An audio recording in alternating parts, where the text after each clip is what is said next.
Welcome to all you Scorpios. This is your yearly forecast for 2020. I hope it's gonna be not too long. I hope it's going to be a very practical video with, chuck, the things that are very clear and very raw, etc., and not elaborated. Now, what about Scorpios? It's gonna be a Scorpionic year. You're gonna like it. You're gonna like it, you Scorpios. And why is that? Because the North Node is shifting us from May into your 8th house. And you're also going to have Venus there for an extremely long period in that 8th house. And that's good. That's good. That shows that there are things going on that has to do with transformation. And especially when Venus goes retrograde, as from April up until the first week of August, then Venus is there for an exceptional long time in your 8th house. And a Scorpio, in general, normally, Scorpios do like that. A lot of other signs don't, because the 8th house is a hidden house and transformations. No one likes that relationship just end like that or whatever, or they go up another level and but you Scorpios, it's not that you really love it, but you know that it is necessary, and the relief when after you had a transformation. So certainly when it comes to love, for a lot of you Scorpios, there will be transformation going on. Not necessarily an end of a relationship. For some of you, yes, it could mean that, because that's Venus in the 8th house. And don't forget that Uranus is dancing around your descendant in Taurus. So yes, for some of you, this could mean the end of a relationship, especially when there hasn't been enough space and freedom in the relationship. So when it could be either you or probably also the other person that finds themselves a bit like that. If that has been the case, and in particular the Scorpios who have a rising sign between 2 and 10 degrees. So that will be the Scorpios who were born between the 26th of October and the 3rd, the 4th of November.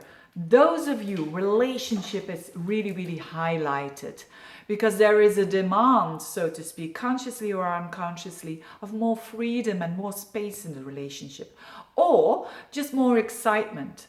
And whether that is a relationship of 6 months or 20 years, it doesn't matter.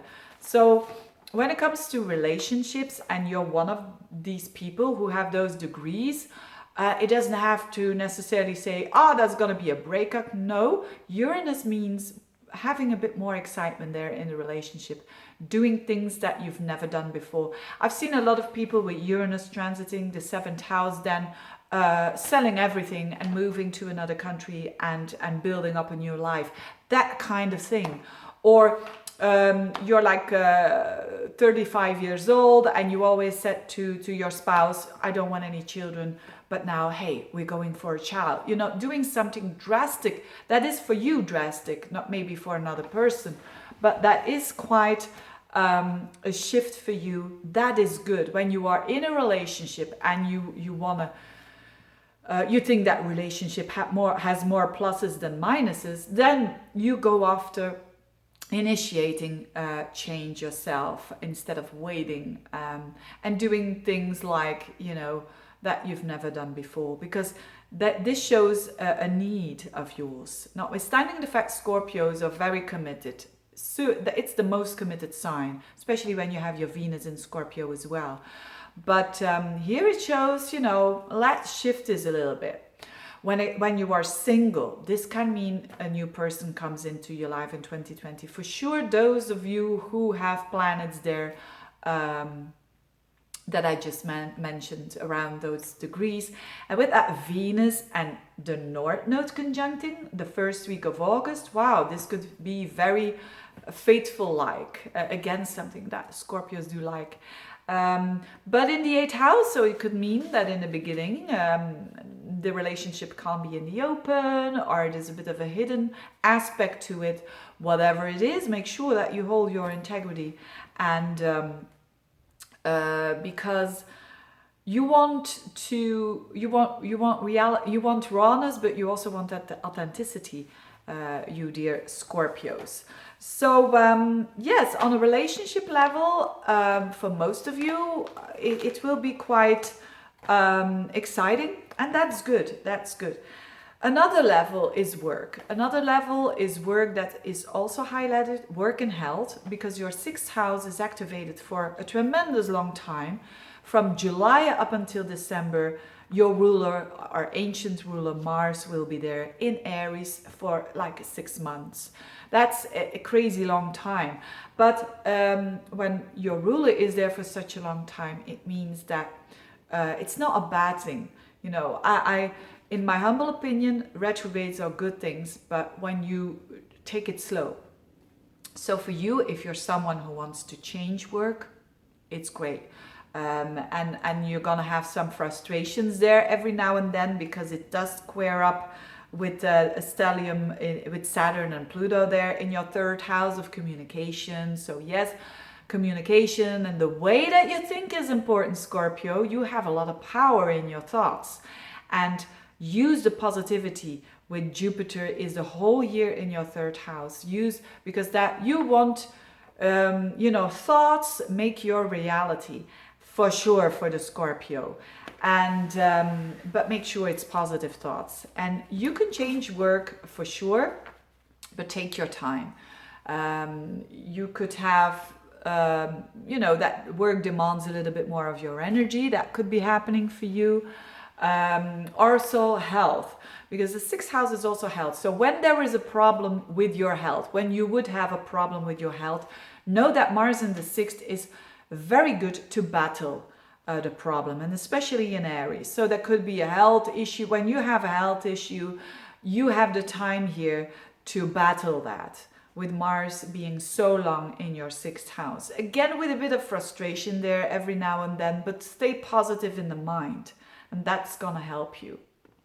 And those periods of July and December can be a tremendous good time to improve your health, to work on your health.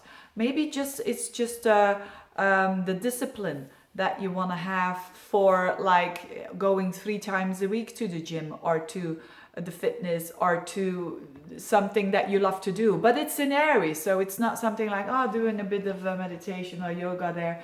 No, it's being active there, or running or something like that.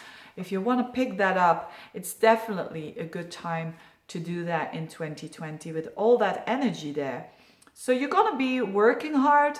You're going to be consciously or unconsciously wanting to shift your relationship into a new state, some new freshness, newness in your relationships for sure. And Neptune stays in your 5th house, so that's very creative and inspiring. That doesn't change from last year. And that's basically the most important thing. So the North Node in your 8th house, as from May, shows that there could be a bit more crisis-prone energy there. And it doesn't necessarily have to be big crises, but that is for you to go through fears, to go through transformations that you have been maybe delaying. It's also a good, by the way, for attracting money.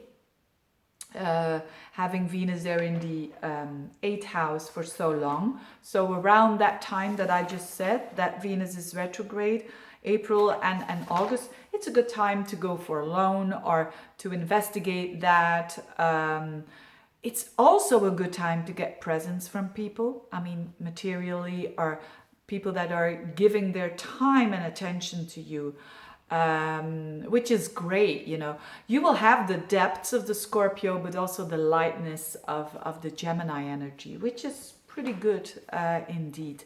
So yes, not a dull year at all. Scorpionic kind of year, and a bit improvement there for sure.